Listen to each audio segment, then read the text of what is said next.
Hello and welcome. I'm Asima Katauka and you are watching NewsX World. Let's take a look at some of the top stories. Ukraine's foreign ministry has warned Belarus against reckless provocations during the upcoming joint Zapad military drills with Russia. Meanwhile, Kyiv has also urged European partners to stay vigilant as President Volodymyr Zelensky accused Moscow of blocking a possible summit with Russian President Vladimir Putin. Dutch Foreign Minister Casper Veldkamp has resigned from the caretaker government, saying he disagreed with the cabinet's refusal to take stronger measures against Israel over its war in Gaza and West Bank policies. His departure comes amid escalating regional tensions as Yemen's Iran-backed Houthi group claims missile attacks towards Israel.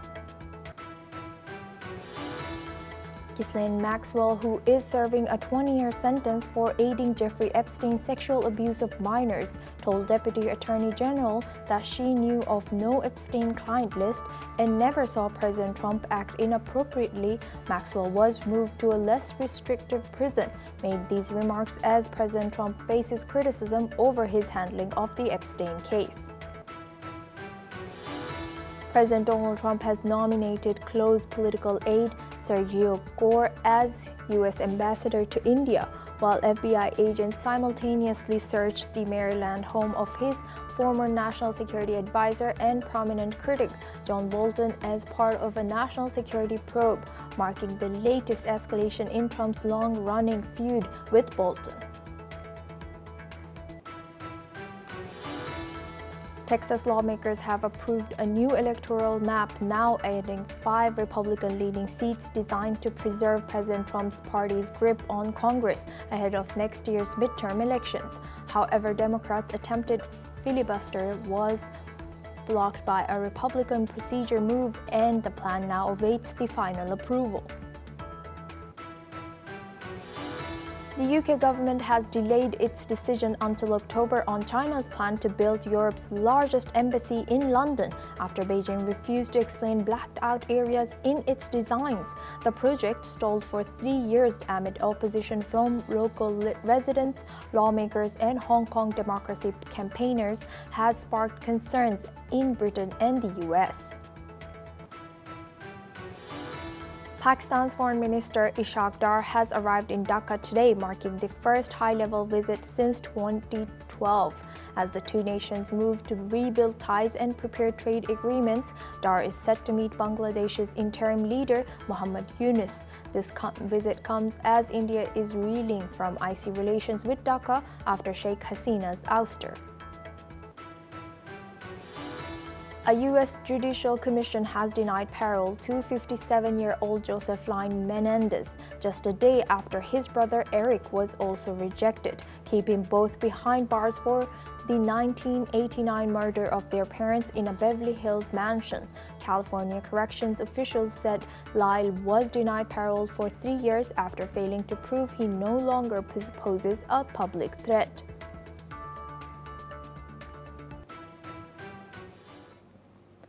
On Ukraine's Flag Day, President Volodymyr Zelensky delivers a strong message, reaffirming the country's commitment to its territorial integrity. Speaking during the ceremony, Zelensky states that this flag is a goal and dream for many Ukrainians in temporarily occupied territories.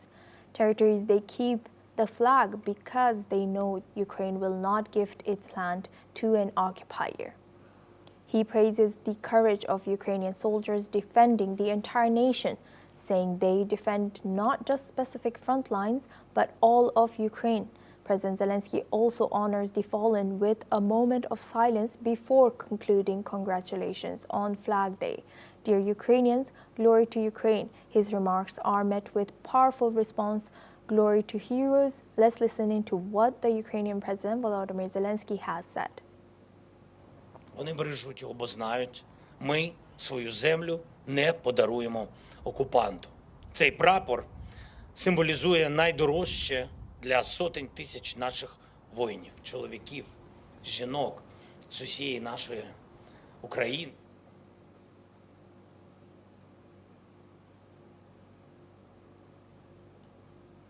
Now for this discussion, we're joined by Professor Jim Rice. He's a professor of international law, joins us live from Vegan. Thank you, Professor, for joining us again. Good to see you. Thanks for having me on. Thank you. Now, what message does Zelensky's speech send to Russia and other global powers observing this conflict? Well, again, thanks for that intro. I think that the message is this. I think that Zelensky is providing a much needed dose of moral clarity in the world, and he's providing a much needed dose of the need to comply with international law and international norms. And the facts tell us that Russia invaded Ukraine in an unprovoked manner and is illegally seizing and occupying Ukrainian territory. And there is no reason on earth why it should be ceded or given up to Russia at all. Zelensky is right. We should focus on the law. We should focus on international norms. And we should be ignoring or resisting those people who would wish to compromise or to comply with Putin's illegal demands. Professor, could this be interpreted as a signal of Ukraine's long-term strategic intentions? Well, it's going to be difficult to see how they're going to need to fight on, and they're going to need the help of the European allies, and they're probably going to need the help of the United States as well. So far, Zelensky has done a very good job of bringing together the Western alliance and trying to accommodate as best he can a very difficult and awkward President Trump in this regard.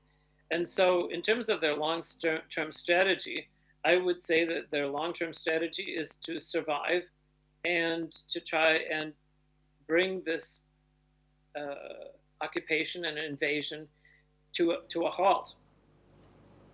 And Professor, now in the broader geopolitical context, how might this speech influence international support for Ukraine, if it has any effect? Could strong rhetoric like this complicate future negotiations? No. I see Zelensky as a modern-day Churchill. When we look back at the speeches of Churchill that he delivered during the darkest days of the Second World War, he wasn't basically prevaricating. He wasn't compromising. He was rallying his citizens, his fellow British citizens, to fight on and to be victorious in the war. And thank goodness he did. Thank you very much, Professor Jim Rice, for joining us and sharing that insight. Now we move on to Middle East. Gaza City residents witnessed a large blast and smoke rising today following airstrikes 3 days after Israel's military announced the first steps of an operation to take over Gaza City entirely. The announcement on Wednesday signaled Israel was pressing ahead with its plan to seize Gaza's biggest urban center, despite international criticism of an operation likely to force the displacement of many more Palestinians. Israel's offensive has left massive destruction across the Gaza Strip, once home to 2.3 million Palestinians. Countless homes, schools, and mosques have been reduced to rubble. According to reports, adjustments were being made to hospitals in southern Gaza to receive patients. Gaza's Hamas-run health ministry has rejected any action that would weaken what remains of the health system. The UN and aid groups have pledged to remain and support those unable or unwilling to leave. The Israeli military intends to evacuate all residents of Gaza City to shelters in the south before sending troops to the enclave's largest urban center. Let's hear what Gazan residents has said. هذه الانفجارات عبارة عن ترحيلنا من البلاد وتخويفنا يهاجرونا من البلاد يعني كل يوم بقول لك بدك تطلع على الوسطى اخلي المنطقة هذه اخلي المنطقة هذه الوضع سيء كثير عندنا الوضع قد ما تقول سيء كثير عندنا الوضع كل يوم عندنا شهداء ما انتم عارفين شهداء من القصف الإسرائيلي وشهداء من المساعدات أوضاع مأساوية أوضاع يعني ولا مجاعة الصومال ولا أي بدك أقول لك ولا أي كارثة في أي بلد زي غزة. Now for this discussion, we're joined by Professor Kobe Michael. He's a senior researcher at the INSS and Miskov Institute, joins us live from Israel. Thank you, Professor, for joining us today. Good to see you. Now, what are the geopolitical implications of Israel's decision to press ahead with a full-scale operation to seize Gaza City entirely?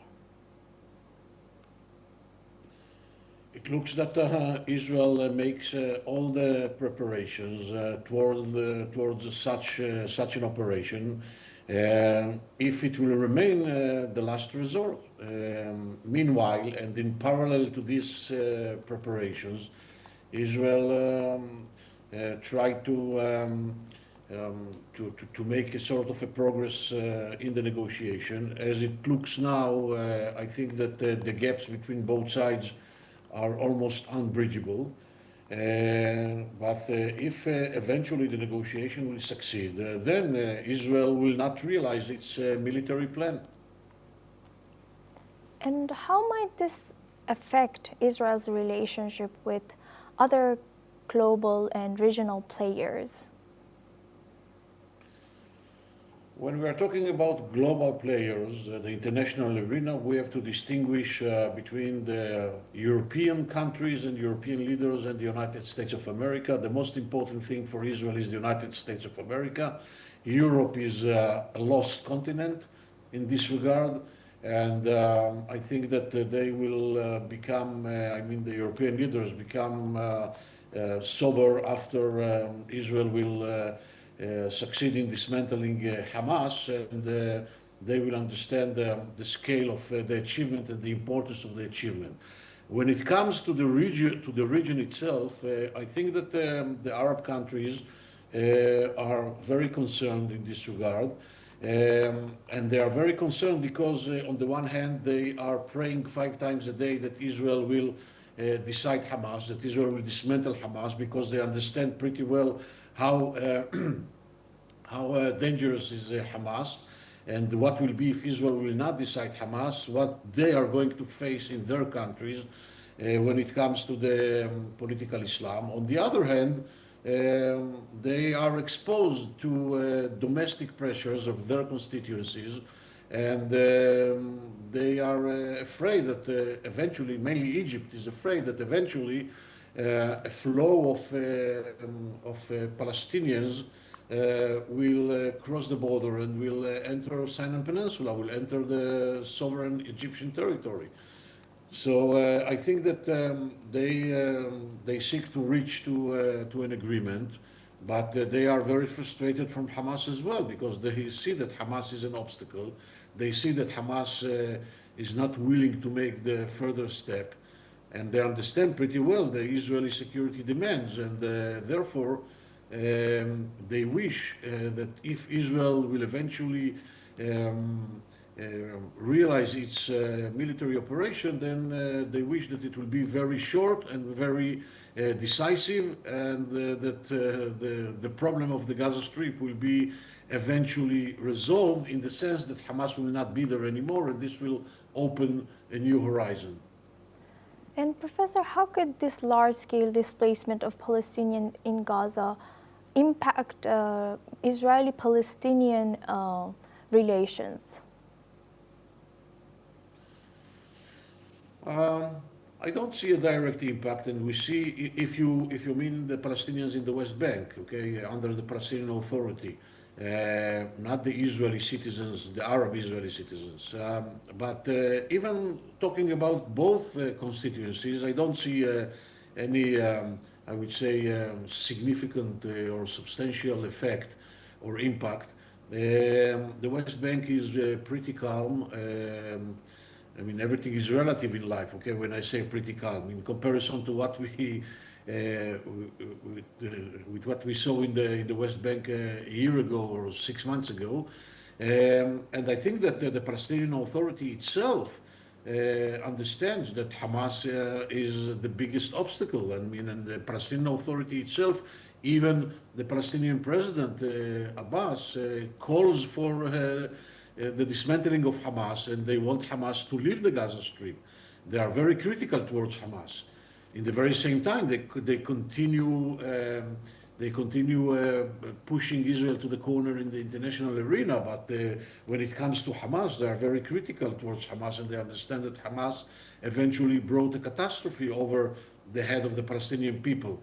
And therefore, I think that they also wish that Israel will decide Hamas, and very rapidly. Thank you very much, Professor, for joining us and sharing your insight. Now we move on to our next news. U.S. Defense Secretary Pete Hegseth has announced yesterday that the firing of Lieutenant General Jeffrey Cruz, head of the Defense Intelligence Agency. Along with Cruz, Hegseth also removed Vice Admiral Nancy LaCour, who led the Navy Reserve, and Rear Admiral Milton Sands, commander of Naval Special Warfare.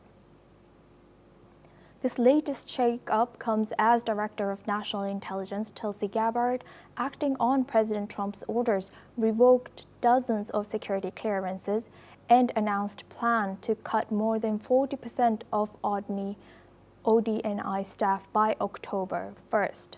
Cruz's ouster follows a leaked preliminary assessment by the Defense Intelligence Agency that said June 22nd U.S. airstrikes on Iranian nuclear facilities only set Tehran back a few months.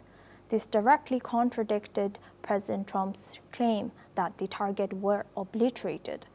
The move is part of a broader pattern in which the Trump administration has repeatedly removed senior military and intelligence officials whose analyses or views have clashed with the president's narrative. Now for this discussion, we're joined by Professor Jim Rice. He's a professor of international law. Thank you, Professor, for staying with us. Now, how could this conflicting assessment of Iranian airstrikes between the DIA, also President Trump, affect U.S. credibility domestically? Well, again, this administration is not normal. For your viewers, especially those from around the world and domestically,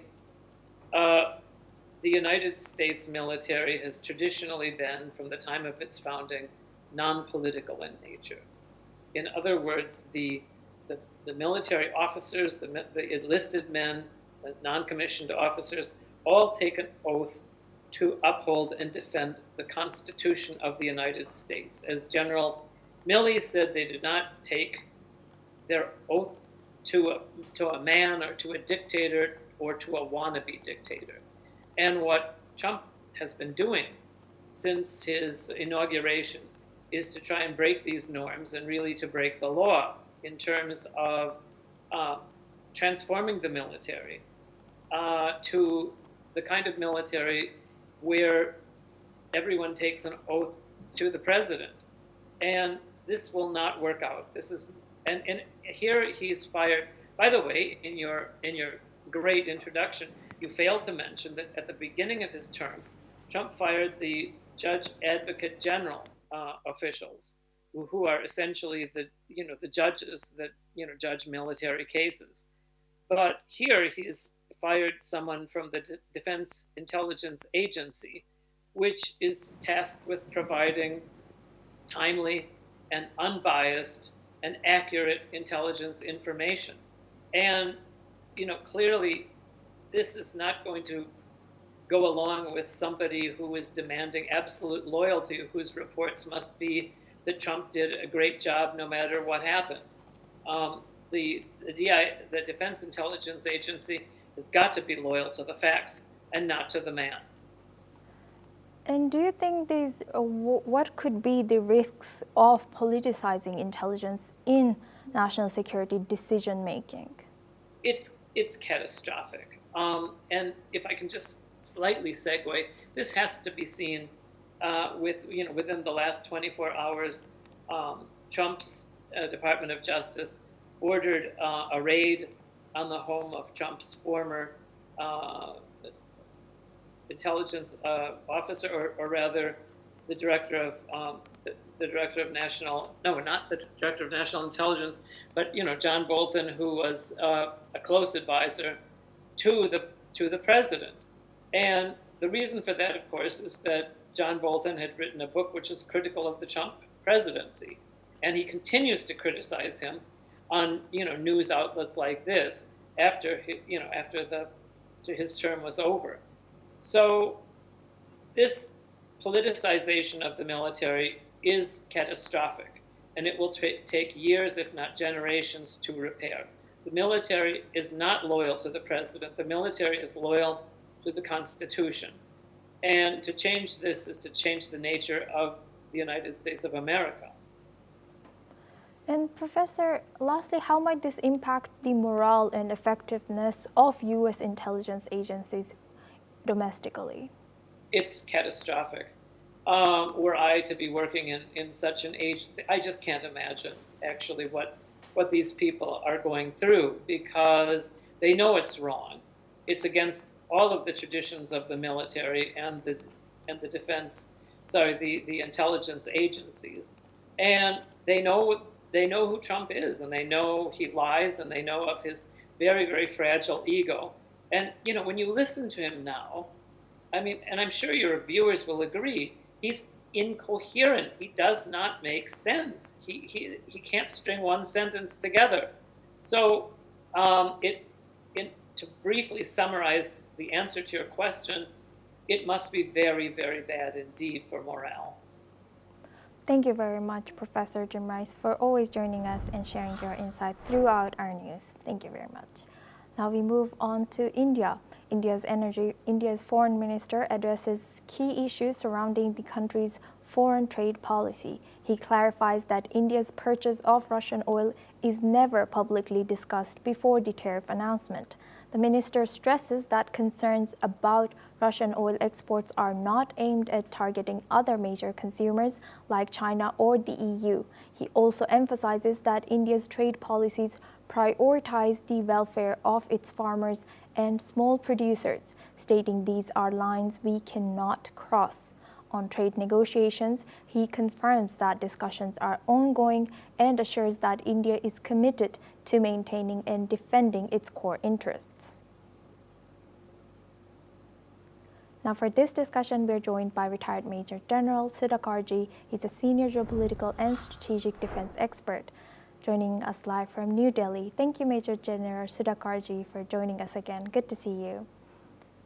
Thank you, Ashoma. Good afternoon. Thank you for getting me to your show. Thank you. And now looking at this news, what challenges does India face by defending its domestic trade priorities like this? Well, good question you have raised, and in answer, I would say that the geopolitics in the world today is going through a churn. The biggest problem which the West doesn't like in India is the strategic autonomy.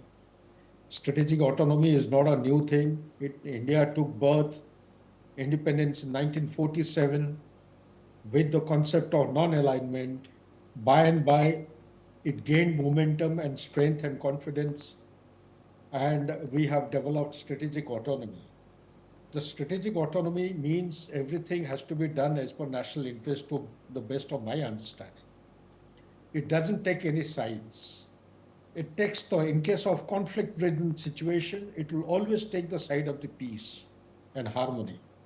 And therefore, now, since multipolarity is the new order of the day in 21st century, India is left with no option but to go in for multi-alignment.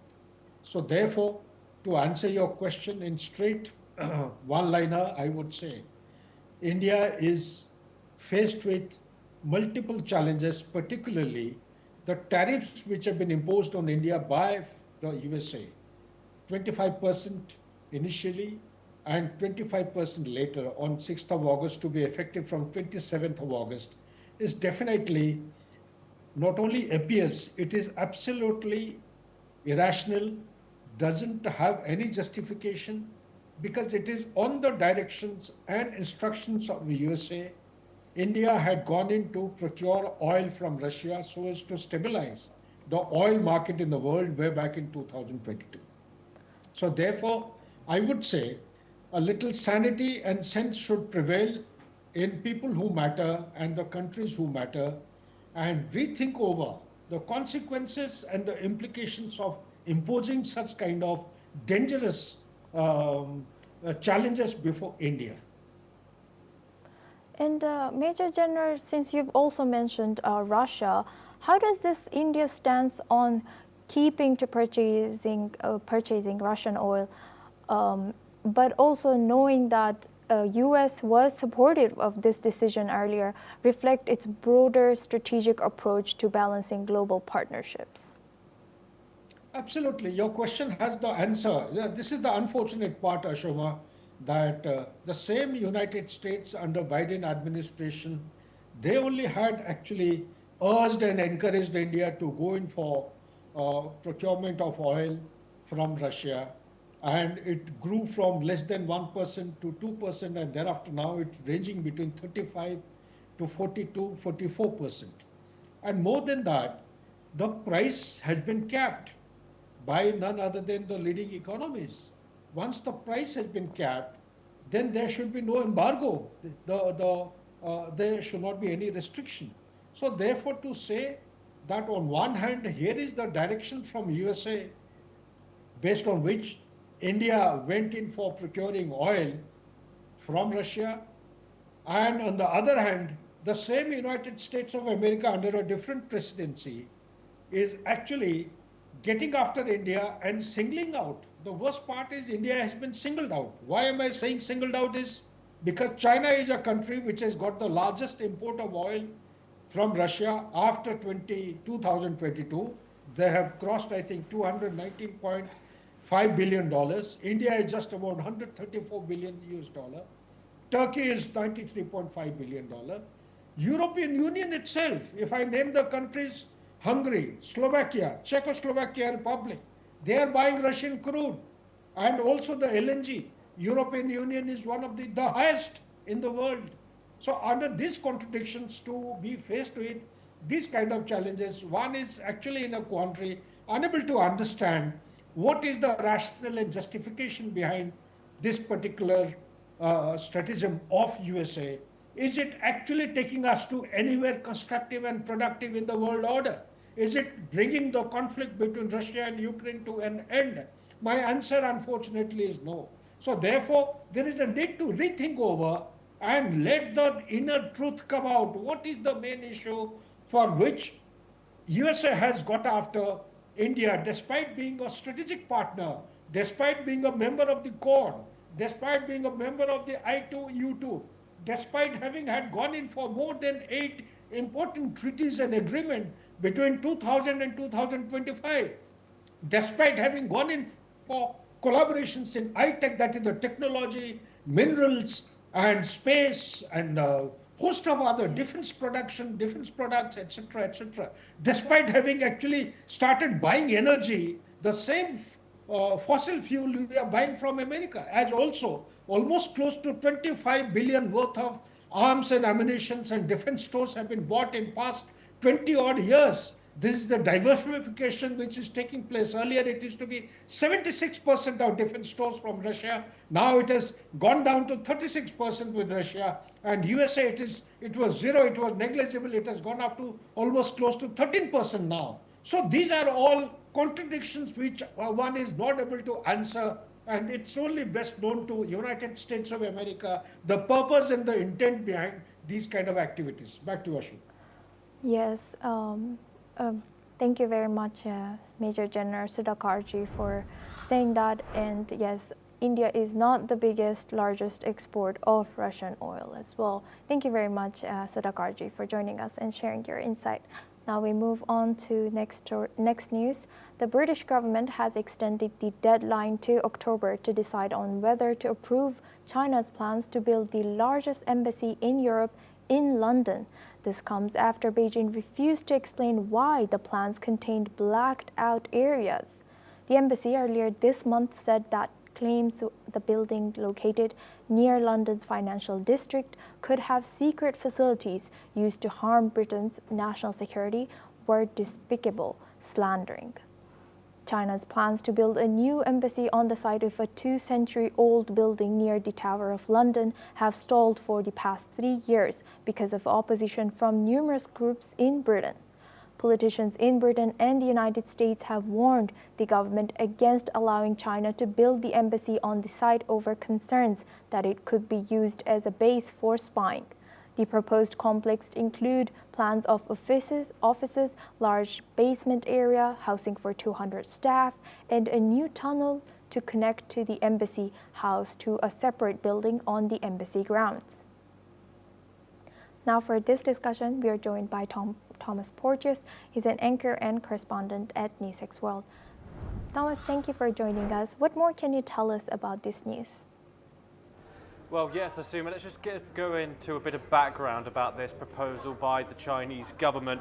The site was originally purchased for about £255 million back in 2018. The 5-acre square property, which is in central London, right near the Tower of London, has been highly controversial purchase by the Chinese government. These plans, which China has provided to the UK's Parliament, have had some blackout when it comes to what they're going to build there.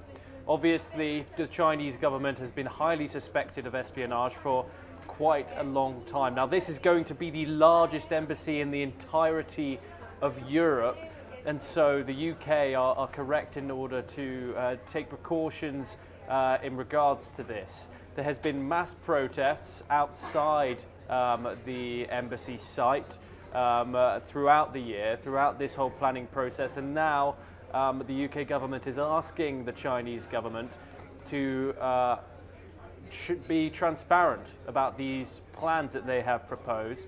China have refused so far to unblack out these plans that they have given to the UK government.